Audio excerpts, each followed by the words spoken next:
Bom, essas foram algumas, né, dos tipos de administrações que a gente poderia encontrar, né, alguns, claro, existem outros. A gente falou aqui sobre os principais e esses tipos de administração, a gente vê que cada um trabalha de uma maneira diferente dentro da administração, cada uma tem a sua própria forma e foco de trabalhar, né, de alcançar seu objetivo, tá? Lembrando que existe a administração geral, mas dentro da administração existem algumas áreas relacionadas à administração, tá? É igual a gente falar sobre o direito, né? Eu sou formado em direito, mas qual é a área que eu estou atuando hoje no direito? Então, existem áreas também dentro da administração. E para isso a gente precisou, né, dar uma passada e olhar alguma dessas áreas aí. Vamos falar agora, né, sobre as teorias, né, da administração, falar sobre alguns conceitos que alguns filósofos, algumas pessoas trazem sobre o que é administração, tá? Para a gente entender que a administração, cada pessoa entende, entre aspas, entende de uma maneira e cada pessoa consegue compreender e aceitar a administração de uma certa maneira. Então não existe apenas uma forma de compreensão da administração. Perdão. Existem outras traduções, né, entre aspas, da administração, do que seria a administração.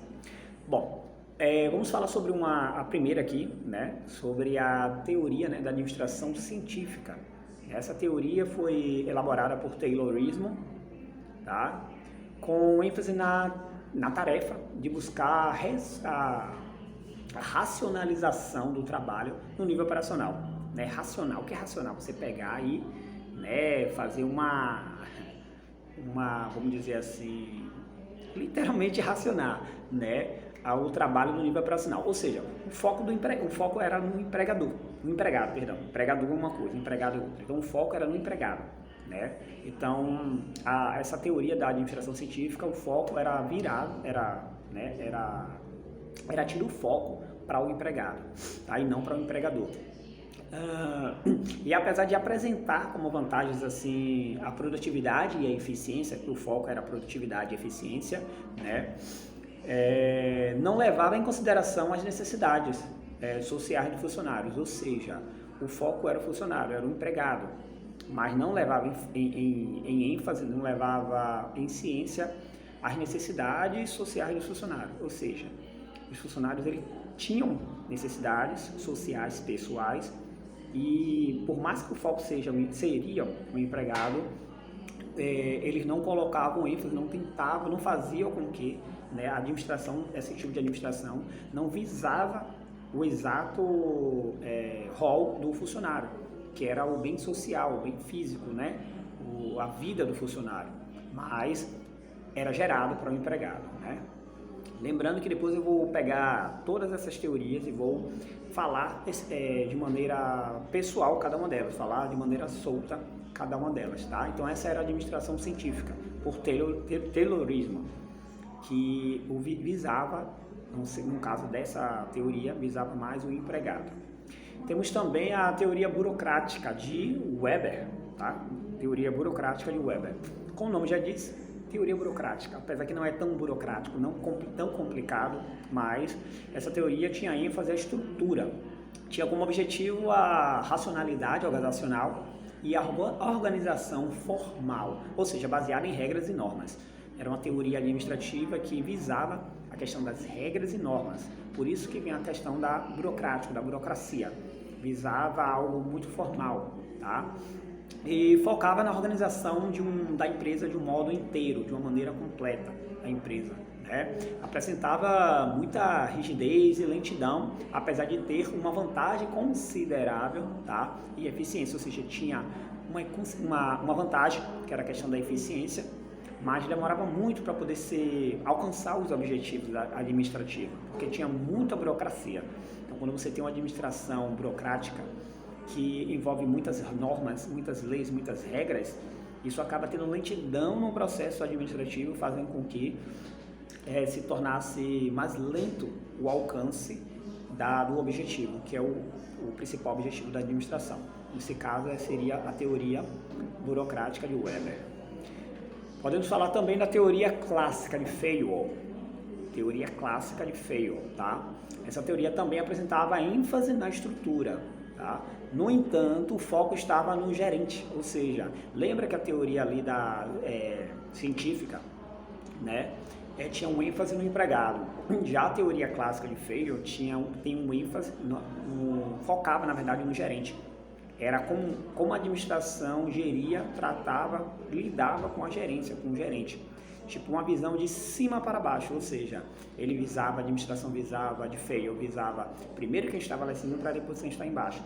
Como se começasse a administração a partir do topo para baixo, tá bom? Essa é a teoria clássica, né, que vem de um tempo já. Clássico porque já vem algo feito, algo concreto, algo já tem um tempo, já tem um processo já impregnado. E defendia, vamos dizer assim, o planejamento como uma das funções principais da administração. O conteve a profissionalização do seu papel como gerente, ou seja, ele visava que, vamos supor, que a gerência era o encarregado de conseguir alcançar os objetivos administrativos, né? Então a visão era mais ou menos isso aí, de cima para baixo. Tinha também a administração da teoria de relações humanas, como o nome já disse, é uma teoria das relações humanas, ou seja, era um rol um pouco maior, amplo, um pouco mais amplo. Por que relações humanas? Como o próprio nome já indica, né, sua ênfase estava nas pessoas, tipo assim, literalmente no povo em si, né? Quais essas relações com as pessoas? Então essa era a visão da teoria das relações humanas, né? Tipo, e iniciada a partir, se não me engano, a partir da experiência de Hawthorne, né? Do análise das relações de produtividade com a iluminação da fábrica e equipamentos eletrônicos, tá? E defendia um enfoque na organização informal, na comunicação, liderança, motivação e dinâmica em grupo. Então acreditava que essa união entre as pessoas, esse entrosamento entre as pessoas, né, era um foco para esse tipo de administração, que é a teoria das relações humanas, que as pessoas se relacionavam para poder formular uma relação interpessoal, ou pessoal, não sei, né, interpessoal entre os povos, entre as pessoas, para fazer com que o objetivo administrativo seja obtido através dessa população, dessa galera, desse povo, tá? Deixa eu ver aqui. Basicamente a teoria das relações humanas traz exatamente isso, um conceito de união entre as pessoas para fazer com que a administração alcance seu objetivo. Temos também a teoria a teoria estruturalista. Vem de estrutura, né? A base. Qual é a base da administração? Qual é a base do objetivo? Né? Apresenta um ênfase, essa já apresenta um ênfase tanto na estrutura como o ambiente todo, né?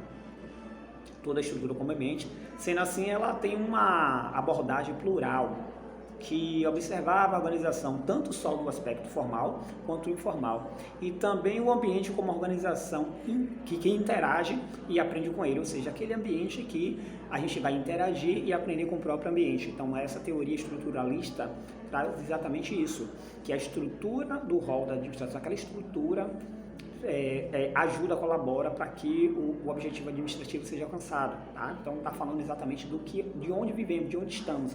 Essa estrutura, ela é necessária, ela está indo de acordo com as necessidades para alcançar o objetivo administrativo. Então, essa teoria traz mais ou menos isso, a questão estruturalista, tá? Tem também a teoria neoclássica. A gente falou da teoria clássica, agora essa é a neoclássica, né? Que dá ênfase na estrutura, parecido, né, com a de cima. Apresenta um enfoque tipo behaviorista, né, apesar dela ser decorrente de outras teorias, da teoria de relações humanas, ou seja, ela dá ênfase, porém ela tem como eu posso dizer, ela é parecida, né, com a teoria das relações humanas, tá? Porque a teoria neoclássica como eu posso dizer, ela traz esse ênfase na estrutura e sustenta-se pela prática da administração na reafirmação do princípio da teoria clássica e geral da administração, porém de forma, vamos dizer assim, redimensionada para a própria teoria. Ela traz esse pouquinho da clássica, traz um pouco das relações humanas, né, mas com sua própria, vamos dizer assim, identidade, tá? Não tem muito o que falar sobre ela, porque ela, como eu disse, ela traz um pouco tanto da clássica como das relações humanas, mas existem algumas coisas diferentes que a gente vai abordar depois. Tem a teoria também da administração, chamada teoria comportamental, que seria ela. Ela já traz um ênfase na pessoa, no comportamento pessoal de cada um, né? Como gerir, como lidar com o comportamento interpessoal, pessoal, né, das pessoas. Ela apresenta um enfoque behaviorista também, tá? Apesar dela ser decorrente da teoria das relações humanas, tá? Ela é decorrente da teoria das relações humanas, tá? E ela oferece uma visão de comportamento inserido no contexto organizacional, tá?